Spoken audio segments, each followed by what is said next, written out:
వాళ్ళు మారరు. ఒక ఎజెండా కోసం పనిచేస్తున్నారని మరోసారి నిరూపితమైంది. పేరుకు సెక్యులరిస్టులు, మేధావులు, ఉదారవాదులు అనే గొప్ప గొప్ప ట్యాగ్ లైన్లు పెట్టుకొని దేశ వ్యతిరేక, హిందూ వ్యతిరేక భావజాలంతో, తప్పుడు కథనాలతో పాకిస్తాన్ ప్రతినిధుల్లా వ్యవహరిస్తున్నారు. కుల, మత, జాతి, వర్గభేదం లేకుండా దేశం కోసం అందరం కలిసికట్టుగా నిలబడాల్సిన సమయంలో కూడా తమ ఎజెండా కోసమే పనిచేస్తున్నారు. ఈ సంక్లిష్ట సమయంలో సైతం తప్పుదోవ పట్టించే కథనాలను వ్యాపింపజేసి, ఇలాంటి పరిస్థితుల్లో సైతం మన దేశానికి మద్దతు ఇవ్వకుండా తమ ప్రచారానికే ప్రాధాన్యం ఇచ్చుకున్నారు.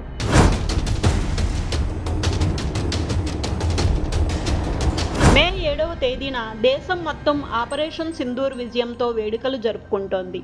ఆ సమయంలో హిందూ వ్యతిరేక, దేశ వ్యతిరేక దినపత్రిక ది హిందూ తమ ఎక్స్ సామాజిక మాధ్యమ ఖాతాలో తప్పుదోవ పట్టించే వార్తను ప్రచురించింది. జమ్మూ కాశ్మీర్లో భారత్కు చెందిన 3 జెట్ విమానాలు కుప్పకూలిపోయాయని, ఈ విషయాన్ని ఒక ప్రభుత్వ అధికారి తెలియజేశారని తెలిపింది. అయితే ది స్కిన్ డాక్టర్ అనే social media influencer the Hindu ప్రచురించిన వార్తలోని నిజానిజాలను తనిఖీ చేశారు. అక్కడ వారు చూపించినది ఫైటర్ జెట్ కాదని, అది ఒక వింగ్ ట్యాంక్ అని తేల్చారు. వాటిని జెట్ విమానాల మీద మోసుకు వెళ్తారని స్పష్టం చేశారు. అలా ఫ్యాక్ట్ చెక్ జరిగిన తరువాత ది హిందూ పత్రిక ఆ వివాదాస్పద ఎక్స్ పోస్టును తొలగించింది. అయితే నెటిజన్ల నుంచి విమర్శలు వ్యక్తం కాగా దిగువచ్చిన యాజమాన్యం చింతిస్తున్నామంటూ నామమాత్రపు క్షమాపణ చెప్పింది.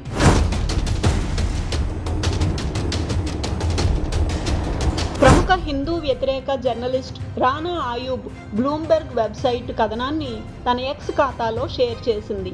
పాక్పై భారత దాడిలో 5 భారత విమానాలు పాకిస్తాన్ పడగొట్టిందని, భారతీయ సైనికులను ఖైదీలుగా పట్టుకున్నామని పాక్ వివరించినట్లు తెలిపిన కథనాన్ని వెబ్సైట్ ప్రచురించగా దాన్ని రానా ఆయూబ్ షేర్ చేసింది.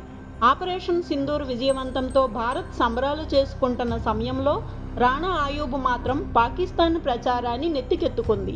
అంతేకాదు the Hindu diplomatic editor Suhasini Haidar చేసిన పోస్టును రానా ఆయూబ్ రీషేర్ చేసింది. అందులో భారత్ దాడులకు పాకిస్తాన్ తగిన విధంగా స్పందిస్తుందని ఉంది.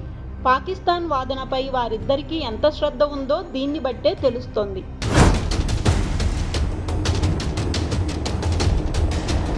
ఫ్రంట్ లైన్ పత్రిక సంపాదకురాలైన వైష్ణోరాయ్ అనే సోషల్ మీడియా హ్యాండిల్ ఎక్స్లో అభ్యంతరకరమైన వ్యాఖ్య చేశారు.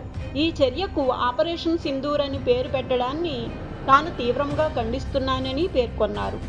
అది పితృస్వామ్యాన్ని, మహిళలపై యాజమాన్యాన్ని, పరువు హత్యలను, వివాహాన్ని గొప్పగా చూపించడాన్ని, అలాంటి హిందుత్వ భావజాలానికి చెందిన పెడపోకడలను సూచిస్తోందని రాసుకొచ్చింది.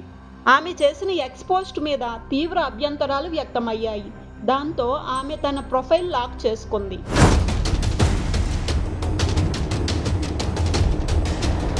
ఏప్రిల్ 25న టైమ్స్ ఆఫ్ ఇండియా దినపత్రిక శ్రీనగర్కు చెందిన ఒక వార్త ప్రచురించింది.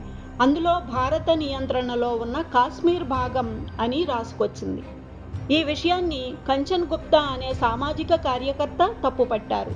టైమ్స్ ఆఫ్ ఇండియా పత్రిక పాకిస్తాన్ భావజాలాన్ని మోస్తుండడం దుర్భరంగా ఉందన్నారు.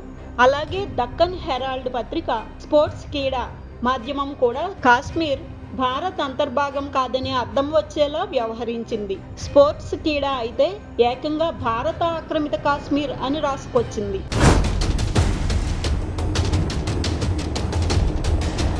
ఛానళ్లు, మాధ్యమాలే కాదు, ఉదారవాద, వామపక్ష భావజాలాలు కలిగిన వ్యక్తులు సైతం తమ దేశ వ్యతిరేకతను నిర్లజ్జగా బహిర్గతం చేస్తున్నారు.